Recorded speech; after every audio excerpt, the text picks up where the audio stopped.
capítulo 15 del Evangelio de Juan, del versículo 1, y vamos a leer juntos hasta el versículo 11. Y dice así la palabra del Señor: Yo soy la vid verdadera y mi Padre es el labrador.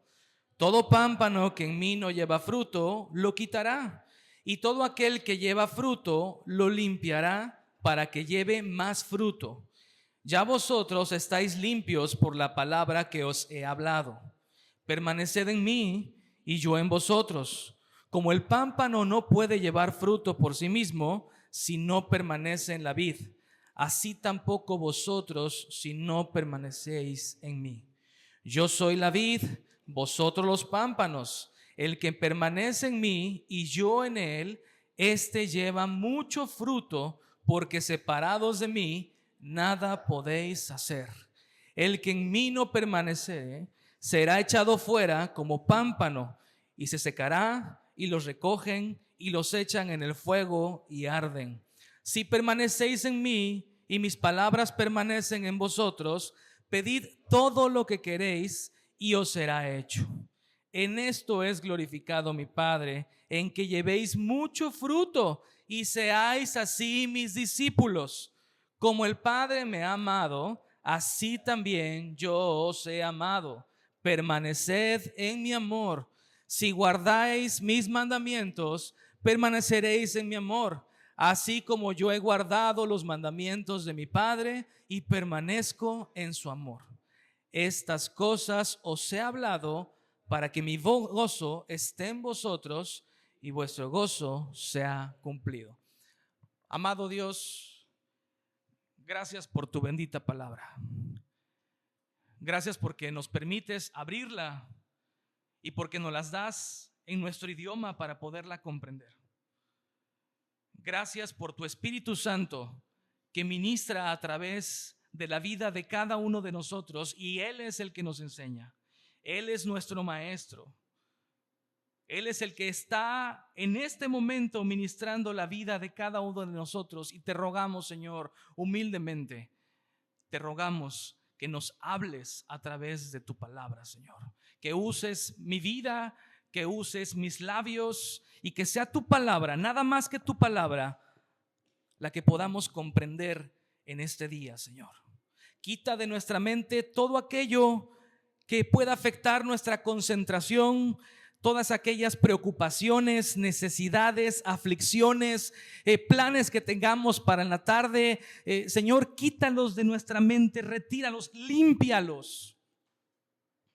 Y por el poder de tu Espíritu, Señor, haznos concentrarnos y meditar en tu preciosa y suficiente palabra que tanto necesitamos, Señor.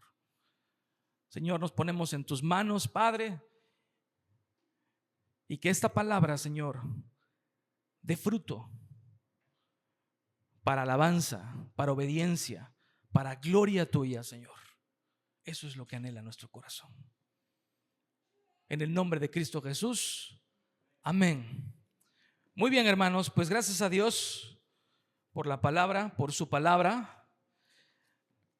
Y para arrancar este estudio, hermanos, dice ahí en el versículo 31 del capítulo 14, el Señor Jesús ya les había dado a sus discípulos la esperanza del Espíritu Santo. Estudiamos la semana pasada con nuestro hermano Yair y hemos venido estudiando, ¿sí?, todo aquello que el Señor dio a sus discípulos y esta promesa del Espíritu Santo.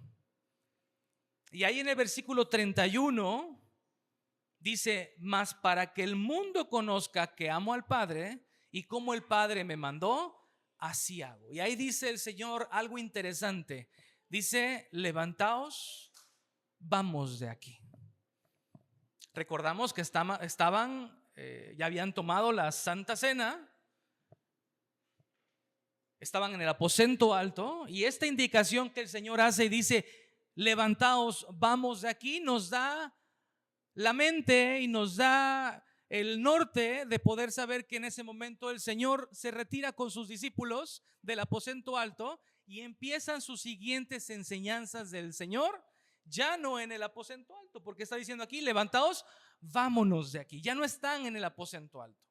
Entonces, esto que vamos a ver el día de hoy lo más probable es que haya sido en una caminata hacia un lugar que se dirigía él con sus discípulos.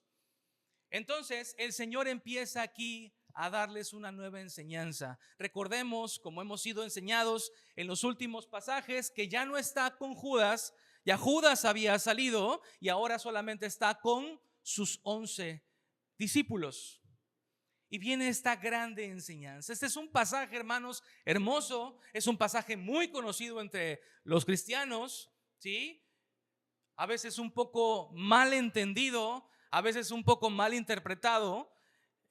Pero en este día, en esta tarde, pedimos del Señor para que Él nos lleve a conocer lo que dice su palabra. Dice ahí en el versículo 1, como el Señor les dice a sus discípulos: yo soy la vid verdadera.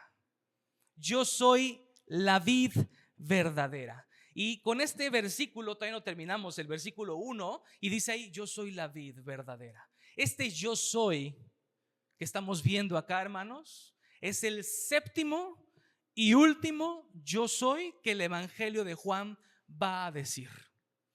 Recordemos que el Evangelio de Juan tiene un objetivo, y este objetivo es presentar a Cristo como el Hijo de Dios, a presentar a Cristo como el mismo Dios en la carne.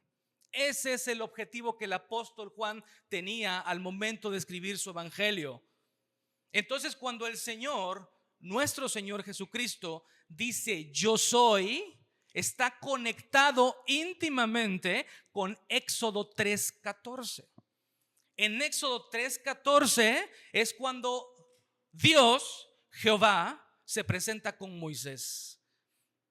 Y Moisés tiene miedo, y Moisés tiene dudas, y Moisés dice: ¿cómo voy a llegar con el pueblo? Y van a decir: ¿y a ti quién te puso? Y él va a decir: diles que vas de parte del yo soy. Ahí dice en 3:14: le dirás a los hijos de Israel: yo soy, me envió a vosotros. Entonces, cuando decimos yo soy, cuando Jesús decía yo soy, hacía remembranza al Dios, a Jehová, al Dios, al Dios eterno. Y como una breve resumen de estos 7 yo soy que hemos visto durante el Evangelio de Juan, ahí en Juan 6:35, el Señor Jesús dice: yo soy el pan de vida. En Juan 8:12 dice: yo soy la luz del mundo. En Juan 10:9 dice: yo soy la puerta. En Juan 10:11 dice: yo soy el buen pastor. En Juan 11:25 dice: yo soy la resurrección y la vida. En Juan 14:6 lo vimos: yo soy el camino y la verdad y la vida. Y como lo dije, este es el séptimo y último yo soy que estamos viendo en este capítulo 15, y el Señor Jesús les dice: yo soy la vid verdadera. Ahora, cuando decimos la vid verdadera, pues eso quiere decir que existe una vid falsa, ¿no es cierto? ¿Y por qué el Señor Jesús hace esta analogía o esta alegoría refiriéndose a la vid? Pues es interesante cuando vemos y estudiamos la Biblia completa como un libro único que apunta a Cristo y no como historias aisladas. Y recordamos ahí en Salmo 80, la vid hacía referencia al pueblo de Israel. Ahí en el Salmo 80, capítulo 80, versículo 8, dice: hiciste venir una vid de Egipto. ¿Ya viste?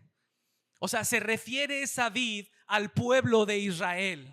Hiciste venir una vid de Egipto, echaste las naciones y la plantaste. Se está refiriendo al pueblo de Israel.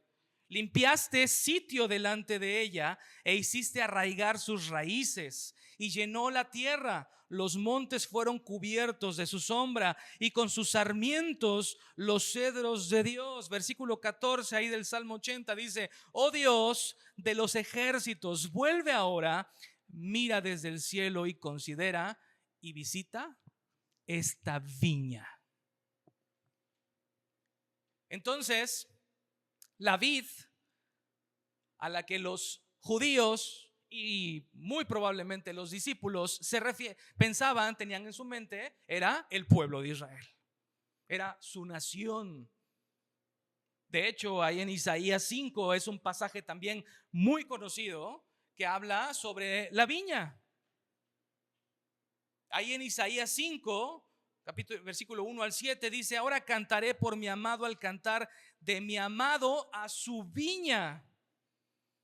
Y este pasaje, hermanos, podríamos hacer otra predicación de Isaías 5, pero no se está refiriendo a otra cosa de la respuesta que tuvo su pueblo infiel, que tuvieron sus hijos infieles a lo que el Señor hizo con ellos. De hecho, ahí el Señor va a decir: ¿qué más podía haber hecho a mi viña? ¿Y qué hizo el Señor? Ahí nos dice en Isaías 5, dice que la había cercado, la había despedregado, la había plantado en vides escogidas, había edificado en medio de ella una torre y hecho también en ella un lagar. Había hecho lo mejor para su pueblo escogido. En el Antiguo Testamento, en la antigüedad, el pueblo de Dios, el pueblo real de Dios, del Dios verdadero, era Israel, era Judá. Todos los demás pueblos en el mundo no adoraban al Dios verdadero, tenían dioses. Y lo puedes ver a lo largo de la historia aquí en México, ¿no? Quetzalcóatl y no sé qué tanto, y los dioses egipcios, Ra. El ser humano siempre busca algo, a alguien a quien adorar, pero solamente los judíos, solamente Israel tenía a Jehová, el Dios verdadero. Y este Dios, nos dice aquí Isaías, lo que hizo con ese pueblo, con esa nación geográfica escogida. ¿Y qué pasó con ellos? Dice, ahí en Isaías dice: esperaba que diese uvas. O sea, hice todo para que diese uvas. ¿Y qué dio? Uvas silvestres. Israel era la vid que se equivocó, la vid infiel, pero era aquella vid que apuntaba a la verdadera vid, que es Cristo Jesús. Y aquí está diciendo: yo soy la vid verdadera, yo soy esa vid. Ya no más ustedes, ya no más el pueblo geográfico, ya no nada más la nación étnica, ya es: yo soy la vid, yo Cristo. Y ahí hace la pregunta Dios a través del profeta Isaías, dice: ¿qué más se podía hacer a mi viña que yo no haya hecho en ella? ¿Qué más? Como yo, esperando que diese uvas, ha dado uvas silvestres.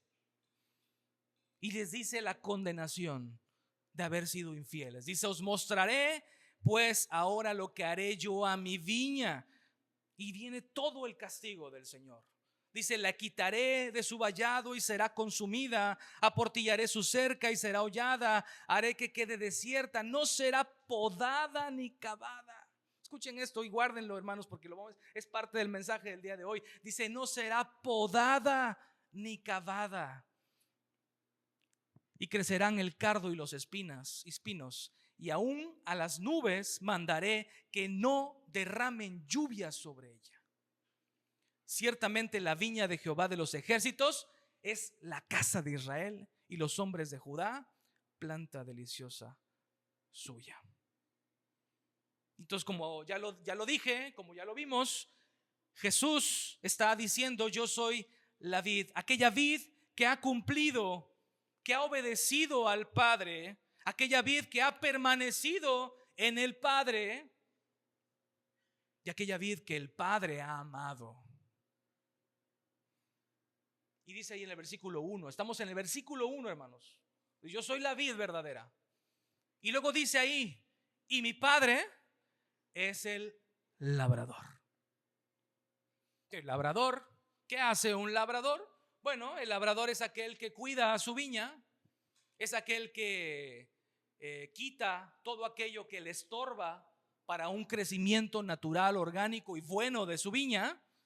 Es aquel que está concentrado en la atención de sus ramas. Y bueno, para que lo entendamos un poco mejor, algunos que tienen quizá otras versiones y lo pueden leer en su casa en otras versiones, dice aquí, habla de pámpanos. ¿Qué son los pámpanos? Bueno, los pámpanos son ramas.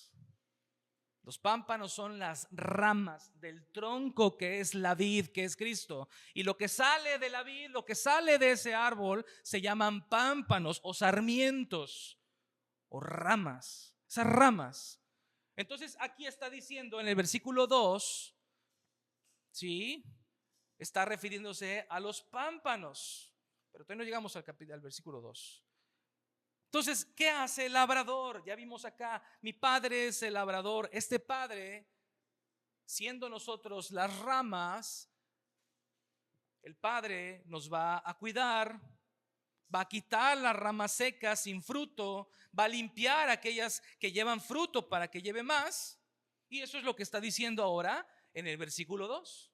Fíjense cómo dice ahí en el versículo 2, dice, todo pámpano o toda rama que en mí no lleva fruto, ¿qué va a hacer?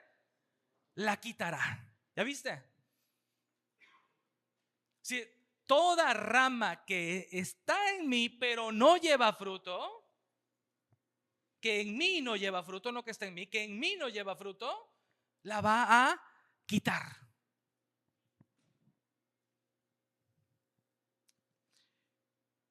Y todo aquel que lleva fruto, lo limpiará para que lleve más fruto. Una vez más Juan, y digo una vez más porque el Evangelio de Juan está lleno de esto y lo deja claro desde el capítulo 1 y lo deja más claro en el capítulo 3, de dos grupos para aquellos que creen en el universalismo. ¿Sí? El universalismo es aquel que dice, todos vamos a ser salvos. Ese es el universalismo. Dios murió, Cristo murió por todos. Y Dios en algún momento, como Él es amor, va a tener misericordia de todos y todos vamos a ser salvos. Eso se llama universalismo. Pero aquí la Biblia no enseña eso.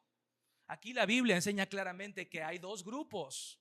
Los pámpanos, las ramas que dan fruto y las ramas que no dan fruto. Son dos grupos completamente distintos. ¿Y qué va a hacer nuestro Dios como labrador, el Padre, que a las ramas que van a dar fruto dice que las va a limpiar? Y a las ramas que no llevan fruto, ¿qué van a hacer? Ve conmigo al versículo 6.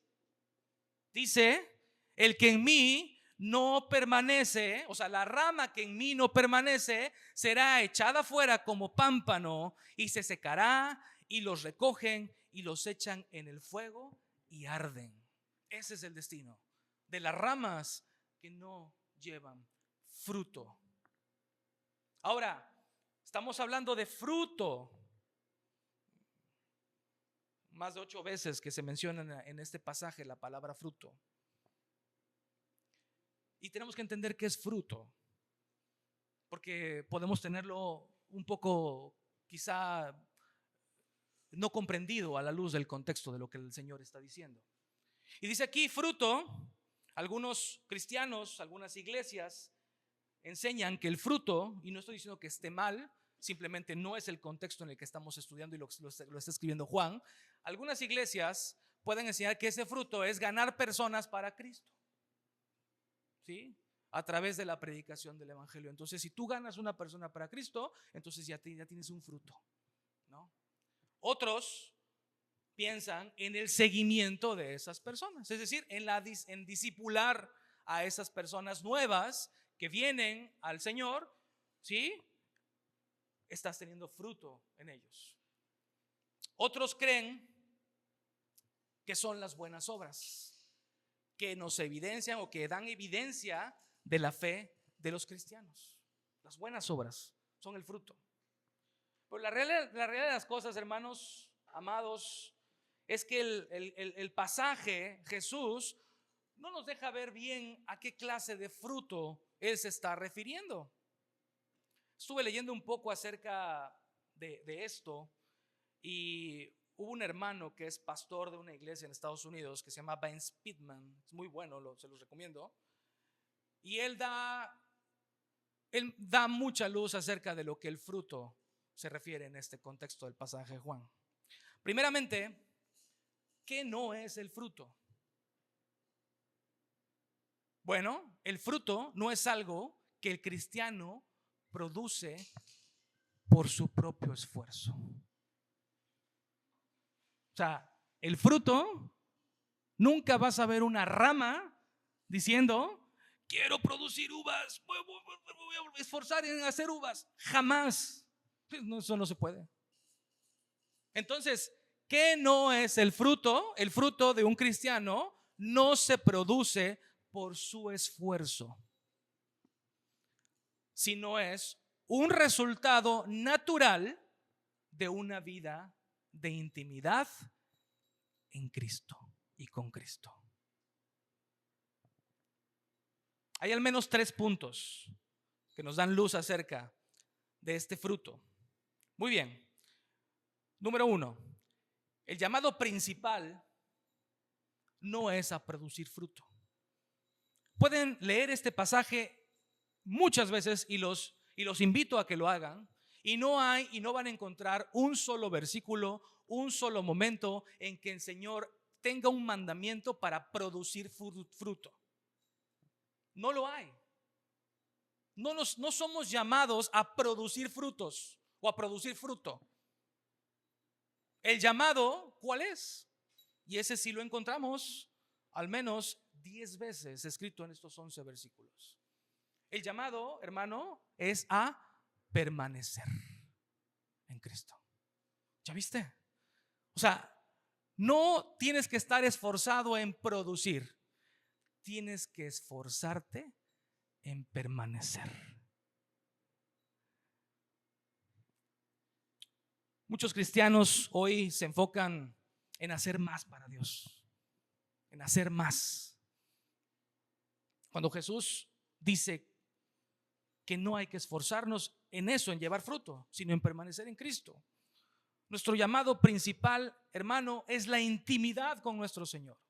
Es cuánta intimidad tú tienes con el Dios de Abraham, de Isaac y de Jacob. Es cuánta intimidad tú tienes con Jesús, tu Señor y Salvador.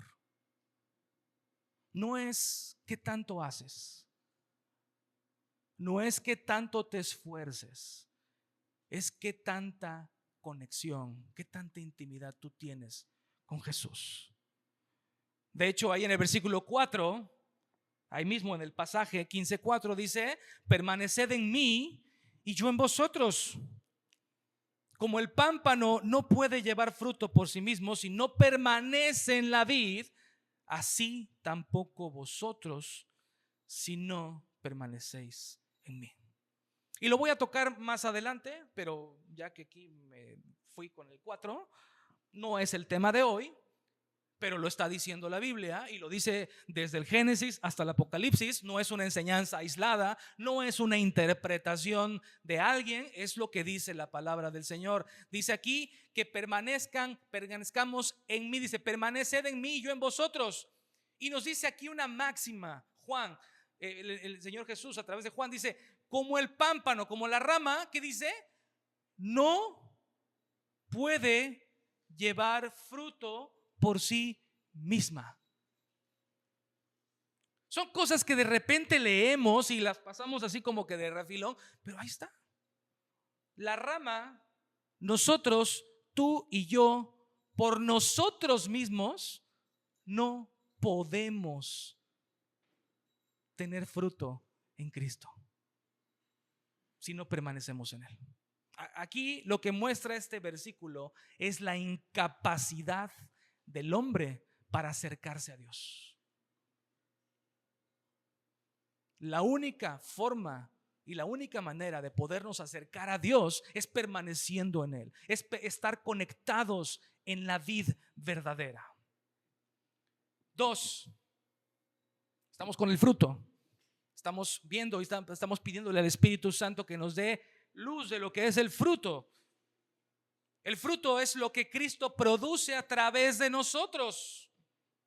Y a esto ya lo dije, no vemos en ninguna parte del pasaje a las ramas buscando producir uvas. De hecho, lo acabamos de leer ahí en el 15:4, que no pueden llevar fruto por sí misma, la incapacidad del hombre para ser salvo por sí mismo, y rompe todas estas herejías, hermanos, del pelagianismo, ¿sí? ¿Qué es lo que enseña el pelagianismo? Es que afirma que el ser humano nace bueno. Eso es un pelagiano. Alguien que te dice, no, el hombre es bueno, ¿no?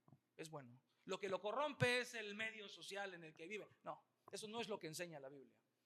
Lo que enseña la Biblia es que el hombre, tú y yo, nacemos corrompidos en pecado, con tendencia al mal. El pelagianismo te dice, no, tú eres bueno. Y el pelagianismo también le da poder al ser humano para elegir entre lo bueno y lo malo, cuando sabemos que tú y yo solamente podemos elegir entre lo malo y lo peor. No hay manera de poder elegir a lo bueno. No hay forma de que tú y yo busquemos a Cristo, si es que no, Él ya vino y mora en nosotros y en nuestro corazón y produce el anhelo y deseo de buscarle. De otra manera, no hay forma, no podemos, estamos incapacitados. No hay forma de que alguien que no tiene a Cristo busque a Cristo. Es la obra de salvación de principio a fin es de Cristo.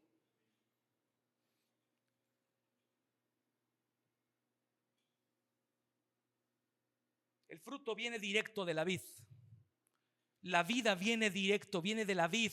Cristo produce el fruto. Nosotros tenemos que estar concentrados en permanecer en Él. Y punto número 3, el fruto. El fruto es amar a Cristo. Yo no sé tú, pero yo cuando era niño decía, no siento amor por Dios. O sea, no quiero, pero no, o sea, un amor que digas, lo amo, un sentimiento romántico, un sentimiento desbordante. Y mira lo que nos dice aquí, lo que nos enseña la palabra, que es amar a Dios. Porque el amar a Dios, la Biblia, su palabra, no lo define como algo emocional. El amar a Dios, la Biblia no lo define como un sentimiento mítico o romántico que podamos sentir como por nuestra pareja, por nuestros padres. No, el amor a Dios no es eso. ¿Qué es lo que la Biblia enseña acerca de amar a Dios? Dice, el amar a Dios, a Cristo, va en relación directa con la obediencia a Dios. Entonces tú puedes medir tu amor entre tanto o en tanto que tú obedeces a Dios. Deja completamente afuera los sentimientos y las emociones y las lágrimas, y eso es emoción y es bonito, es hermoso, es algo que se puede producir. Pero el amar a Dios, el caminar con Dios, tiene que ver con la obediencia. Juan 15, 9 y 10 nos da luz de esto. Es el mismo pasaje. Dice, como el Padre me ha amado, así también yo os he amado. Permaneced en mi amor. Y fíjense lo que dice ahí: si guardareis mis mandamientos, permaneceréis ¿en qué? En mi amor. Así como yo he guardado los mandamientos de mi Padre. Y aquí se pone Jesús en primera persona como el ejemplo máximo de obediencia al Padre. Dice, así como yo he guardado, así como yo he obedecido a Dios, dice, y permanezco en su amor. Ve conmigo a Juan 14, 15. Ahí está claro qué es amar a Dios. ¿Cómo es amar a Dios? Dice Juan 14, 15, dice, si me amáis, guarda mis mandamientos. Ahí está. No le busques más. Dice mi abuelita, no le busques 3 pies al gato. Ahí está. Entonces, si tú obedeces a Dios, lo estás amando. Si tú estás en rebeldía con Dios, no le amas y no permaneces en Él. Así de simple. Así de simple. Muy bien. Conclusiones acerca del fruto. Entonces, amar es obedecer y guardar los mandamientos. ¿Qué concluimos acerca del fruto que nos enseña aquí Juan? Bueno, el fruto es que Dios me salvó, pero no me salvó para dejarme como me encontró, ¿verdad? Dios me salva para que gradualmente, escuche esto, hermano, sea menos como yo y más como Él. Y por eso aquí encontramos en el pasaje las acciones que el Padre como labrador va haciendo con las ramas. Entonces Dios no me salva, no te ha salvado para dejarte así como te encontró, con todos los pecados y las cosas malas que hacías y los pensamientos malos. Él no te salvó para dejarte así. Él te dejó para que tú mengues, para que tú seas menos como tú y que ahora te parezcas más a Él. Y ese es el fruto del Espíritu Santo que habla Gálatas 5. Ese fruto que no dice frutos, porque muchas veces decimos es que los frutos del Espíritu Santo, es el fruto del Espíritu Santo, es en paquete. No es de que, híjole hermano, pues yo de repente sí soy bueno en la mansedumbre y también tengo fe, pero la verdad es que la paciencia no soy tan bueno, sí me desespero bien rápido. No, hermanos, es un paquete, ¿no? Amor, gozo, paz, paciencia, benignidad, bondad, fe, mansedumbre, templanza, que es dominio propio. Contra tales cosas, dice ahí Gálatas 5, no hay ley.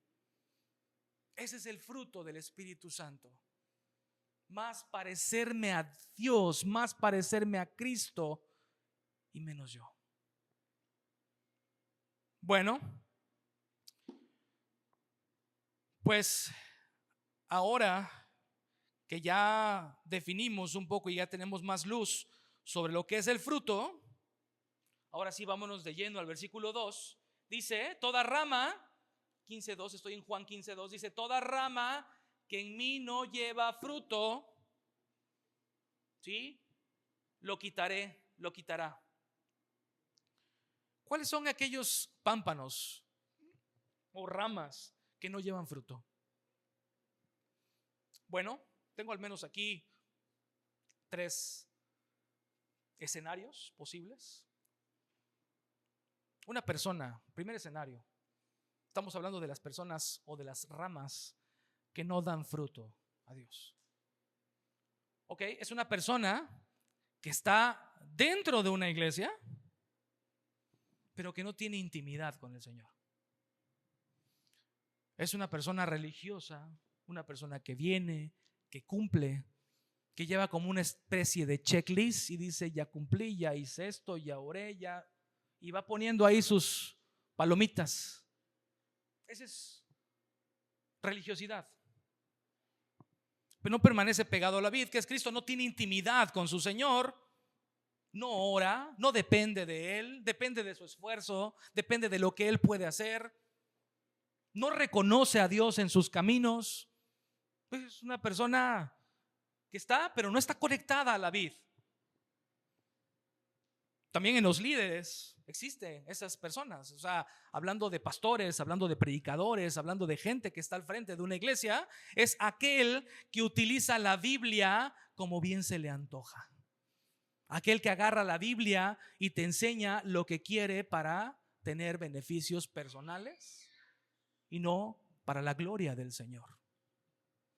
Aquellos también que como líderes maltratan a la grey, abusan de la grey y no hay amor en ellos para la grey.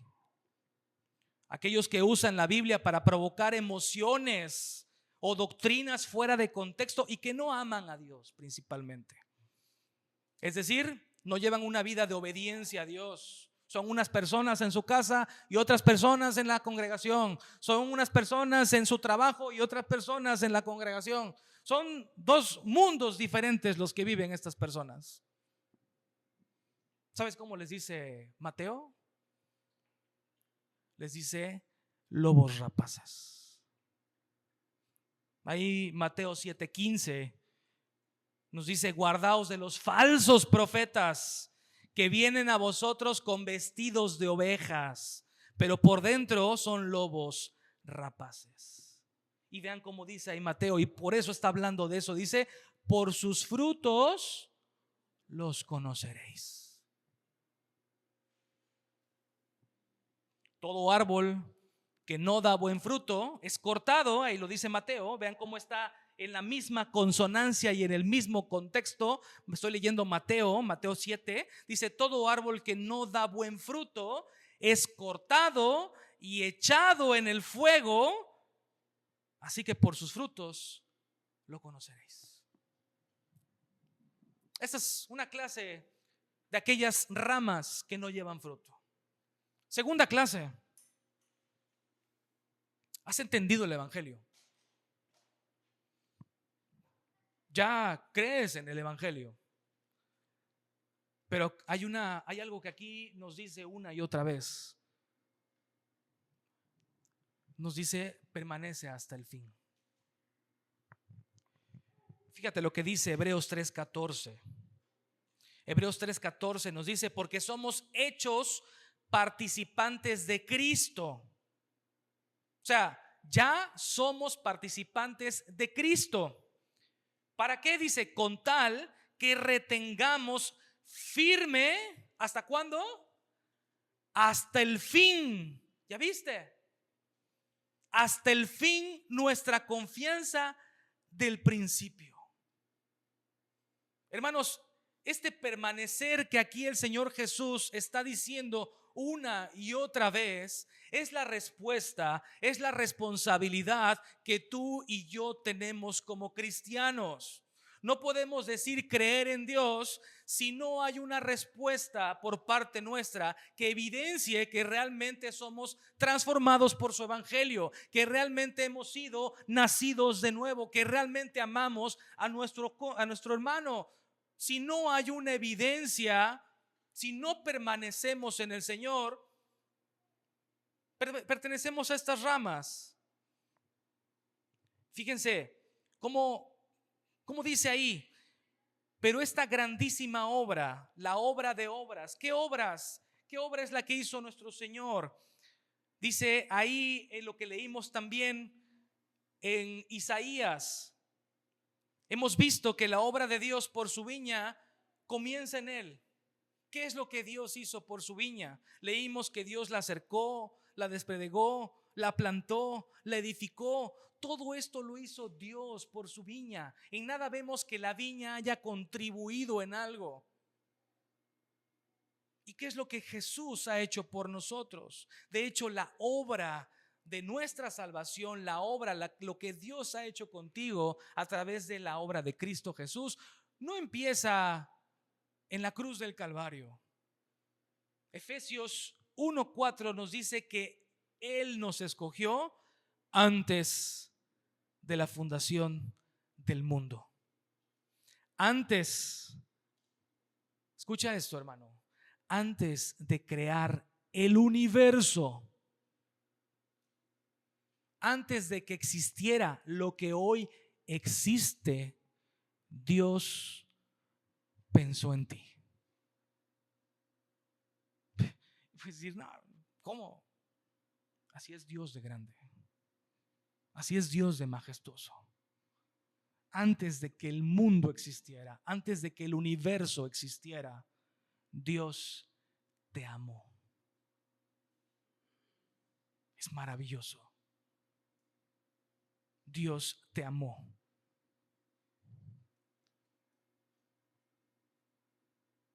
Y esta grandísima obra, como lo dije hace unos momentos, exige una respuesta tuya y mía. ¿Y cuál es esa respuesta? Dice aquí, y lo hemos encontrado en el evangelio: permanecer, permanecer, permanecer hasta el fin. Ahí en Hebreos leímos que retengamos firme hasta el fin nuestra confianza del principio. Esta obra soberana de Dios exige una respuesta, una responsabilidad que tenemos tú y yo como hombres. Dice, siempre me acuerdo cuando estamos hablando de esta tensión que existe entre la soberanía de Dios y la responsabilidad del hombre, dice nuestro amado hermano Dan Hall, los salvos en Cristo, escucha esto porque es una gran bendición, los salvos en Cristo creerán, pero tienen que creer. O sea, los que ya somos salvos por la gracia del Señor, vamos a ser salvos. Hagamos lo que hagamos, vamos a ser salvos. Pero tenemos que creer. O sea, Dios no puede creer por nosotros. El que cree es la persona. El que responde es la persona.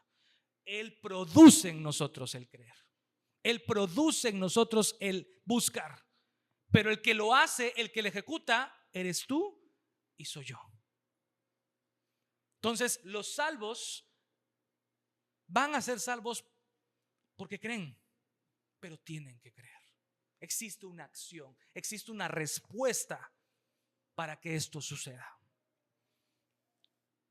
Y la tercera y la más dura. Híjole, ya faltan 7 minutos, no voy a acabar. Estamos en el versículo 2, hermanos. Muy bien.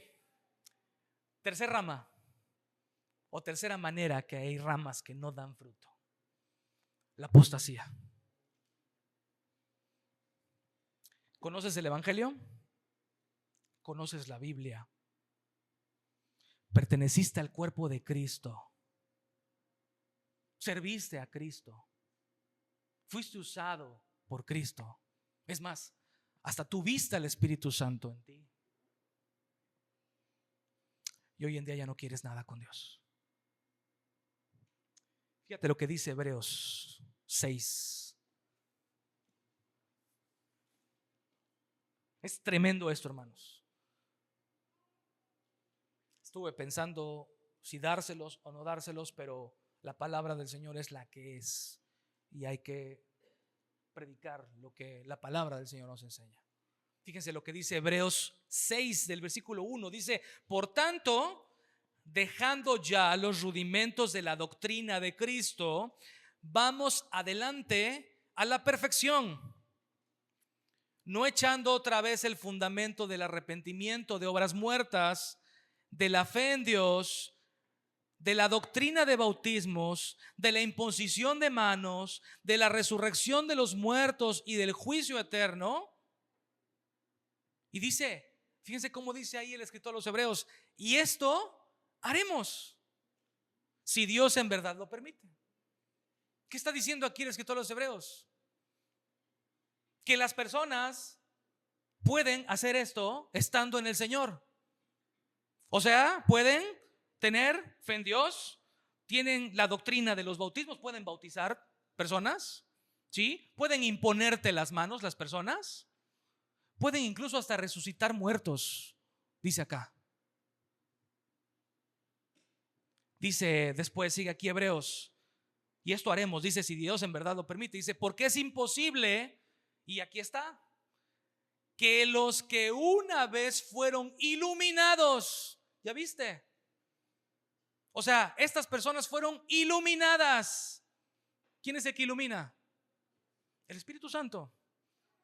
Estas personas que es imposible que los que una vez fueron iluminados y gustaron el don celestial y fueron hechos partícipes del Espíritu Santo y asimismo gustaron de la buena palabra de Dios y los poderes del siglo venidero, ¿qué dice? Y recayeron. Y recayeron. O sea, te está diciendo que es posible que te encuentres con personas o que tú seas una de estas personas y recaigas. Ahora, hermanos, dicho de paso, esto no está enseñando que la salvación se pierda. Esto no está enseñando que Dios se equivoque. Esto está enseñando que la única manera de que tú seas un hijo de Dios fiel y auténtico es permaneciendo en Cristo. No importa qué tan elocuente seas en tus predicaciones. No importa qué tanto sepas de la Biblia. No importa incluso que hagas milagros. Dice porque aquí que estos recayeron. Dice, es imposible que estos que recayeron sean otra vez renovados para arrepentimiento, crucificando de nuevo para sí mismo al Hijo de Dios y exponiéndole a vituperio, porque la tierra que bebe la lluvia, que muchas veces cae sobre ella y produce hierba provechosa, a aquellos por los cuales es labrada, recibe bendición de Dios. Y aquí vean cómo dice, pero la que produce espinos y abrojos es reprobada y está próxima a ser maldecida, y su fin es el ser quemada. Y alguien puede estar diciendo, hermano, creo que te excediste un poquito, creo que no es lo que enseña la palabra. Bueno, vamos a Judas, no vayas a Judas, piensa en Judas. Piensa en Judas. Lucas 10:17, no vayas, pues escucha nada más. Dice que, Mateo 10:1, dice que nos habla del llamamiento del Señor Jesús con sus discípulos. Y ahí en Mateo 10:1 dice que entonces llamando a sus 12 discípulos, ahí estaba ¿quién? Estaba Judas, ¿no es cierto? Dice, entonces llamando a sus 12 discípulos, les dio ¿qué? Autoridad sobre los espíritus inmundos para que los echasen fuera y para sanar toda enfermedad y toda dolencia. Judas sanó enfermos, Judas levantó muertos, Judas sirvió al Señor. Judas fue usado por el Espíritu Santo. Permaneció hasta el fin. Eso es lo que el Señor pide de ti y de mí. Permaneced.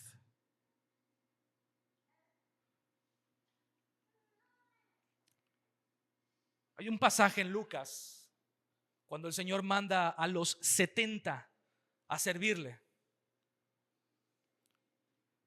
Y dice que estos 70 personas llegan con el Señor Jesús contentos. Así dice la palabra, ahorita lo vamos a leer.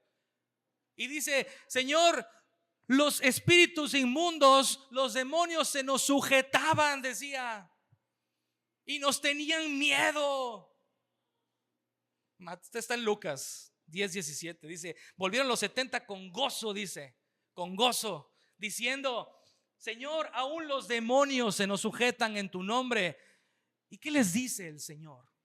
Les dice, bueno, ya como se te sujetan los demonios, ya. Y ahora sí, es una evidencia de que eres salvo. Es una evidencia de que eres hijo de Dios. ¿Te das cuenta cómo esto está? O sea, el hecho de que tú seas usado por Dios no es evidencia de que tú seas salvo. La evidencia que tú eres salvo, y lo vamos a ver en un ratito más, es cómo estás hoy en tu relación con Dios. No ayer, no el año pasado. Hoy, dice Hebreos, hoy, entre tanto que se dice, hoy, dice Hebreos. Porque nos podemos encontrar muchos hermanos, de repente no sé si te ha tocado que te dicen, no hermano, yo servía y subía y hacía esto y tuvimos escuelitas bíblicas y venían y gracias a Dios, es un servicio para el Señor. Pero le dices, pero hoy ¿cómo estás? No, hermanos, que hoy no me congrego. No permaneces.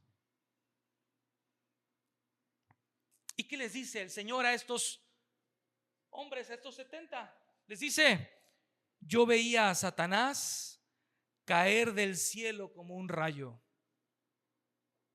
Y fíjense lo que les dice el Señor. He aquí, les doy potestad de hollar serpientes y escorpiones y sobre toda fuerza del enemigo. O sea, el Señor les dice, les doy este poder y nada os dañará. Pero les dice, Pero no se regocijen de que los espíritus se sujetan a ustedes. Dice, regocíjense de que vuestros nombres están escritos en los cielos. No te regocijes por la manera en que Dios te está usando. No busques algo de prominencia para servirle al Señor. Regocíjate de que tu nombre está en los cielos. Eso es lo que dice el Señor acá. Judas, como ya lo dijimos, no permaneció unido a la vid, a Cristo. Con razón el Señor aquí lo está diciendo. Judas ya había salido. Judas ya no estaba y por eso les estaba diciendo a sus 11 discípulos, permanezcan en mí, permanezcan en mí.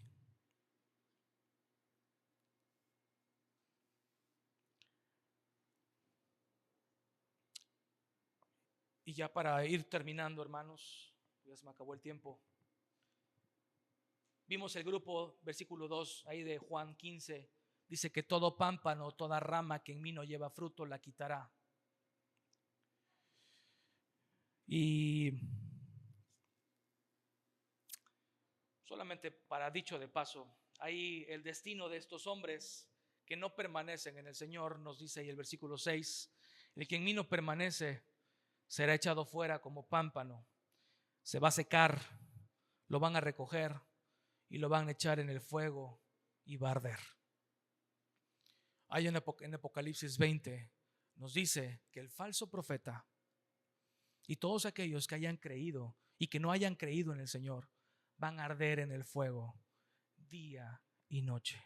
No es una muerte que dices, pues ya me morí y ya dejé de sufrir. No, la muerte eterna es arder día y noche, dice la palabra en Mateo, donde el gusano no muere. Ese es el destino de las hierbas, de las ramas que no llevan fruto. Hermanos, necesitamos esperanza. Y viene aquí el segundo grupo.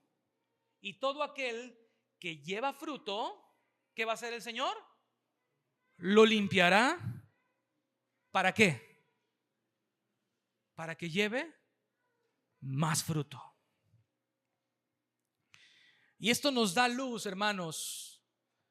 Y nos da luz de cómo el Señor, si tú has creído en el Señor y lo has confesado como tu Señor y Salvador, y en este día estás escuchando este mensaje y dices, yo creo en el Señor, yo quiero ser aquel pámpano que da fruto, yo quiero ser aquel pámpano que está pegado a la vid, pegado a Cristo.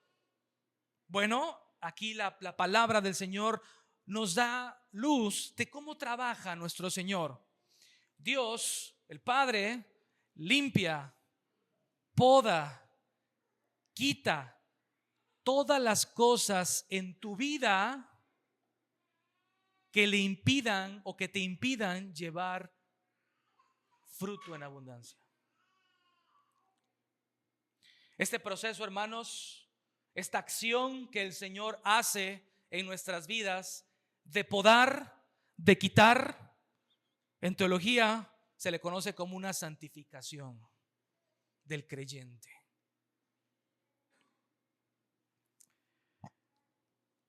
Tiene 3 propósitos al menos esta acción que hace nuestro Dios en nosotros como cristianos. Y estos 3 propósitos es primero llevar poco fruto, llevar fruto o llevar mucho fruto. Dice aquí la palabra que lleva mucho fruto. Ser discípulos de Cristo es el segundo, y el tercero, glorificar al Padre. O sea, el fruto no es para ti. El fruto no es para que te vean a ti. El fruto es para que glorifiquen al Padre, para que seas discípulo del Señor y para que lleves ese fruto al Señor. De hecho, ahí en Juan 15:8 lo vimos, en esto es glorificado mi Padre. ¿Cómo es glorificado tu Padre? Podemos preguntarle al Señor. Bueno, en que lleves mucho fruto y seas así mis discípulos. Volviendo al ejemplo de la vid, a la alegoría de la vid, de las ramas y la vid. Una rama puede estar sana, porque está pegada a la vid y produce uvas, produce fruto. Pero esta rama también desarrolla enfermedades, también puede desarrollar brotes improductivos, puede tener hojas en exceso que le consumen energía. Y ahí es donde entra la obra de nuestro Señor, podando y quitando todo aquello que impide el crecimiento del fruto.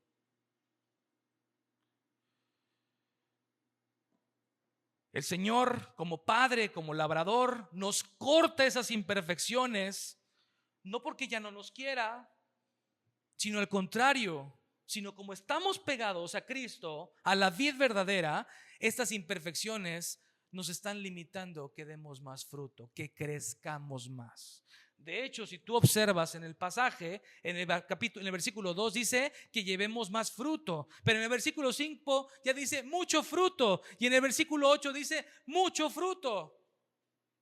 Esto es una santificación que no se queda constante, es una santificación progresiva, que va de menos a más. Y algunas veces, hermano, escucha esto, esa acción de nuestro Señor de podarnos, que es nuestra santificación, puede traer aflicción, puede traer dolor. Y son esas circunstancias que Dios usa en tu vida para limpiarnos. ¿Qué circunstancias? Enfermedad, fracasos, pérdida de empleo, decepciones, oposición, sufrimiento, rechazo. Ponle lo que quieras, todo lo que Dios te ha permitido vivir. Y que muchas veces nosotros como hijos de Dios podemos decir, Dios se ha olvidado de mí. No, hermano, Dios te está podando.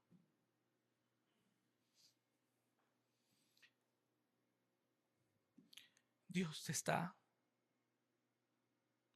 agarrando con sus manos y está quitando todo aquello que te estorba para que des fruto, para su gloria.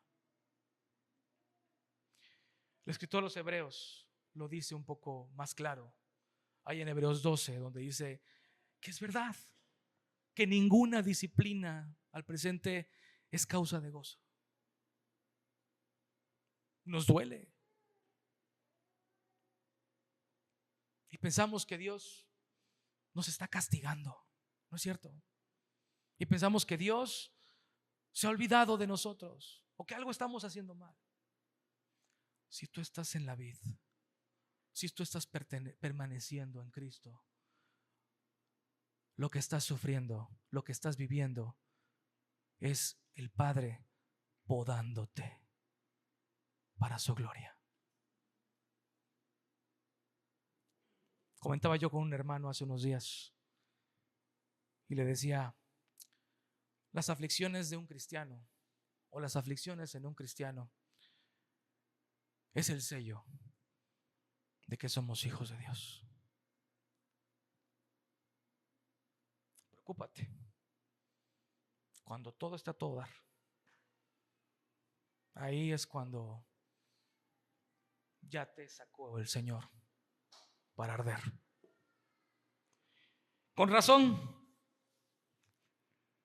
Santiago en el capítulo 1 versículo 2 dice, hermanos míos, tened por sumo gozo cuando nos hallemos en diversas pruebas, sabiendo que la prueba de vuestra fe produce paciencia, mas tenga la paciencia su obra completa para que seáis perfectos y cabales sin que os falte cosa alguna.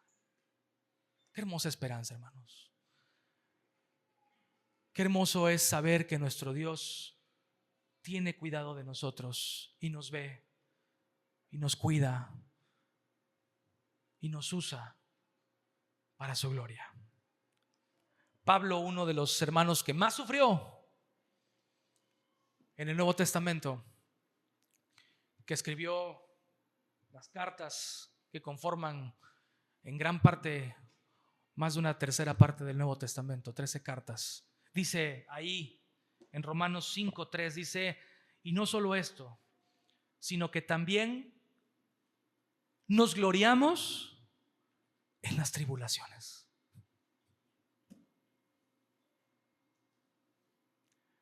Nos gloriamos en las tribulaciones, sabiendo que la tribulación produce paciencia, y la paciencia prueba, y la prueba esperanza, y la esperanza no avergüenza, porque el amor de Dios ha sido derramado en nuestros corazones por el Espíritu Santo que nos fue dado.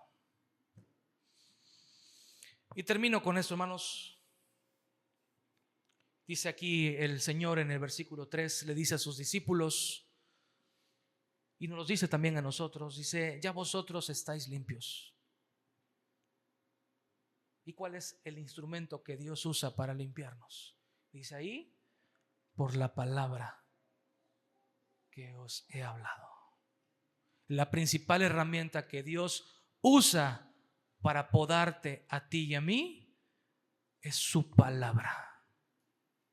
La palabra de Dios. La palabra corrige, confronta, transforma, renueva nuestra mente, nos llena de su espíritu.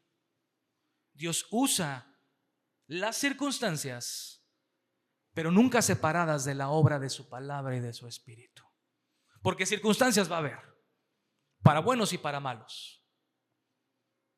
La diferencia es si estás en la vid o no estás en la vid.